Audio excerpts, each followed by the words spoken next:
Ziara yangu hii ya leo ilikuwa ni kwenye ufuatiliaji wa fedha ambazo serikali imezitoa kwa ajili ya kununua vipuri ili kufufua haya mabasi ambayo tayari yalikuwa yamepata shida ambayo yalikuwa hayawezi kuwepo barabarani.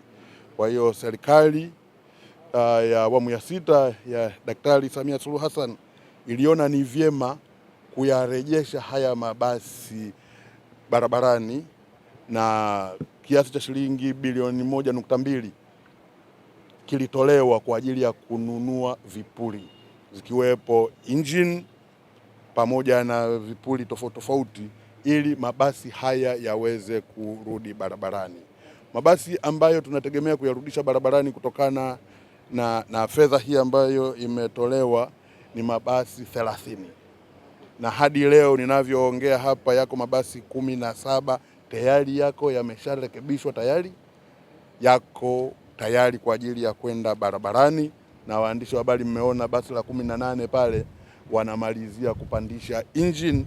Kwa hiyo huenda mpaka kesho tukawa na mabasi 18 tayari kati ya yale 30 ambayo tayari serikali imetoa fedha. Katika yale mabasi 99 tayari mabasi 49 yameshafika bandarini.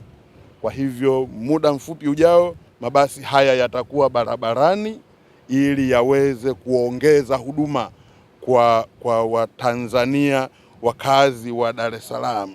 Na kama mnavyofahamu UDART wao wana njia tunaita ya awamu ya kwanza ya kutoka gerezani kwenda Kimara mwisho.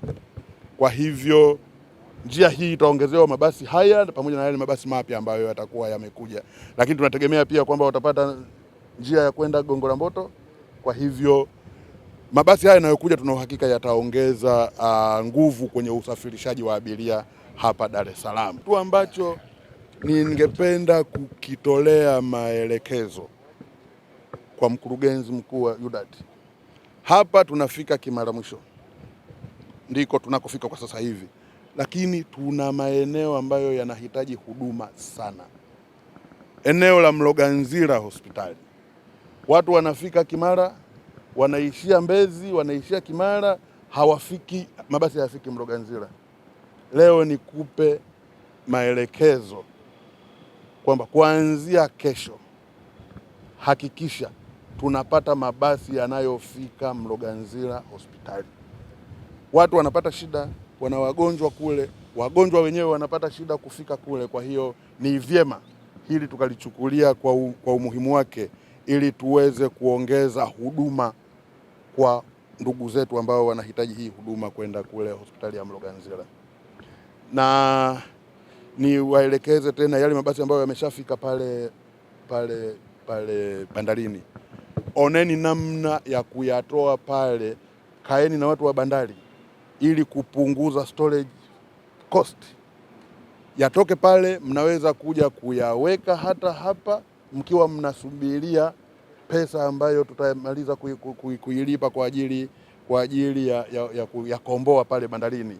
Maelekezo tumeyachukua na tutayatekeleza. Kimsingi yanatekelezeka, na ukiangalia ni kweli kwamba huduma inahitajika kulingana na huduma kule ni sehemu ya hospitali, na kama maelekezo ya Mheshimiwa Rais kwa ni tuwe na utu, ndio maana kauli mbiu kubwa ni kazi na utu. Kwa hiyo kimsingi tumechukua kama lilivyo na linatekelezeka. Kwa hiyo tutatekeleza kuhakikisha kwamba itakuwa inatoka Kimara moja kwa moja kwenda Mloganzila. Kwa mara ya kwanza tulikuwa tunapitia Mbezi. Sasa naamini katika upacha wetu na upande wa DART ambao tayari kwenye mikakati ya kuhakikisha wanarudisha miundombinu ya Mbezi, naamini tutakuwa tumeshakamilisha